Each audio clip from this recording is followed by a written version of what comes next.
quel bonheur! Quel bonheur de vous entendre! Oh, quel bonheur d'avoir allumé la lumière! Merci les amis, et merci d'avoir chanté aussi. Mais c'est quoi cette maison?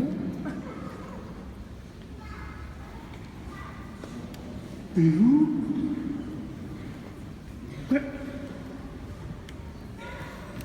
vous êtes qui? Nous sommes des anges. Quoi? Ma chère est un ange? Mais papa, nous sommes comme toi, créatures du bon Dieu. Mais à la différence des hommes, on ne nous voit pas, parce que nous sommes des créatures spirituelles. C'est pour ça qu'on nous représente avec des ailes. Elles sont belles, hein? Fabrication céleste. Crois-moi, c'est pas du top. Notre boulot, c'est de porter les messages aux hommes de la part de Dieu. Parfois, c'est les prophètes et parfois, c'est nous. C'est Dieu qui décide. Normal, c'est le boss. Ce soir, il nous a envoyé annoncer la naissance de son fils Jésus. Et crois-moi, on n'a pas fini de nous entendre.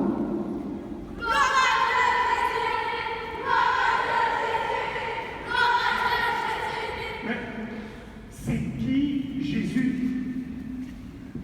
C'est moi. Je sais, je suis le plus petit. Mais avec Dieu, les choses sont très différentes. Ce qui est fort et puissant, ça ne l'intéresse pas. Mais ce qui lui intéresse, Dieu, c'est l'amour. Alors, pour ne pas faire peur, il se présente sous la forme d'un petit enfant que l'on peut aimer et qui aime très fort. Et ce petit enfant, Dieu, c'est moi. Au fait, bonjour, je m'appelle Jésus, ou Emmanuel si tu préfères. C'est mon autre nom, ça veut dire Dieu avec nous. Au fait, tu t'appelles comment? Thomas. Ravi de te connaître, Thomas. Au fait, je te présente mes parents terrestres.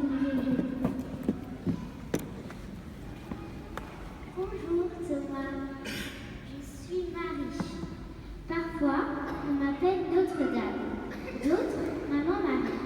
Je suis originaire d'un petit village du nord de la Palestine, Nazareth. Il y a quelques mois, un ange, tu l'as rencontré tout à l'heure avec ses amis, est venu me voir pour me demander si j'acceptais de servir Dieu en donnant naissance à son fils. J'étais très surprise quand qu'il me demande ça à moi, une simple fille de Palestine. Mais c'est comme ça avec Dieu. Tout ce qui est petit, il le fait grandir. Alors j'ai dit oui. Et mon mari Joseph aussi. Bonjour Thomas. Moi c'est Joseph. Je suis le père adoptif de Jésus. Dieu m'a demandé de m'occuper de lui sur la terre. Alors je vais lui apprendre à marcher, à courir, à jouer au foot. Mais non, je rigole, le foot ça n'existe pas encore.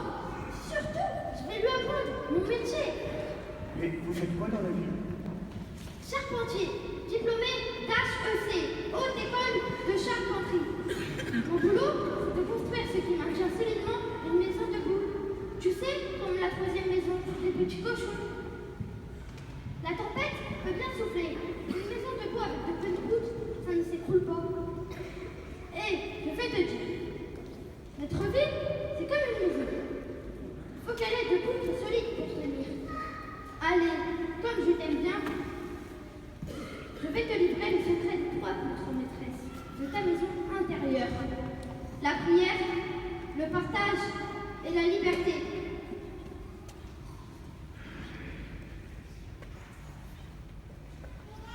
Et là, doucement les amis, vous allez me réveiller le petit. Pas de risque pour le réveil. Avec le trafic qu'on fait les uns tout à l'heure, il doit déjà te réveiller. Non? Mais vous êtes des bergers? Moi aussi! Mais comment se fait-il que vous entriez comme ça dans la maison de Joseph et de Marie? Eh, ce n'est pas chez eux, c'est chez nous. C'est notre étape dans laquelle nous sommes venus se coucher. Notre patron les a laissés s'y installer, car il n'avait plus de place. Avec tout le monde qui vient dans le pays pour se faire recenser, il n'y a plus une chambre de lit. Alors nous sommes allés nous coucher dans les champs avec les bêtes. Sauf l'âne qui est trop vieux pour se déplacer et le bœuf qui est trop gros pour bouger sa carcasse. Hein, le bœuf?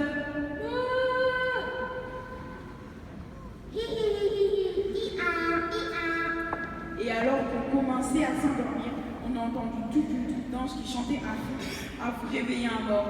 Et c'est eux qui nous ont dit que le petit Jésus était né. Alors on est venu le voir. Mais vous êtes tout crasseux. Ben, s'ils ont bien voulu venir ici, c'est que la grâce, elle ne fait pas peur. C'est comme ça avec Dieu. Ce qui est crassé le transforme en pur. À condition qu'il ne puisse s'approcher de lui, il accepte tout le monde, les pauvres, comme nous et les riches. On a même vu 3 messieurs nous demander la route de l'étable, parce qu'eux aussi avaient été prévenus de la naissance de Jésus. Même qu'ils avaient avec eux de l'or et plein de trucs de valeur à lui offrir. Alors nous, avec tout ce qu'ils avaient, on pensait qu'ils cherchaient un prince. De toute façon, en veux-tu, en voilà. Donc, on leur a indiqué la route de Jérusalem. Et si c'est vraiment Jésus qu'ils cherchaient, ils ne tarderont pas à rappliquer pour le voir. Et toi, tu veux le voir aussi? Vas-y. Tout le monde est le bienvenu. Et en plus, tu m'as l'air d'avoir faim. Tu trouveras aussi du pain à manger si tu veux. Lorsque les bergers s'en furent allés et que le calme fut revenu, l'enfant Jésus leva sa tête et regarda vers la porte entrebâillée de la crèche. Le jeune garçon se tenait là. Il semblait tout timide. Jésus lui dit: Allons, viens. N'aie pas peur.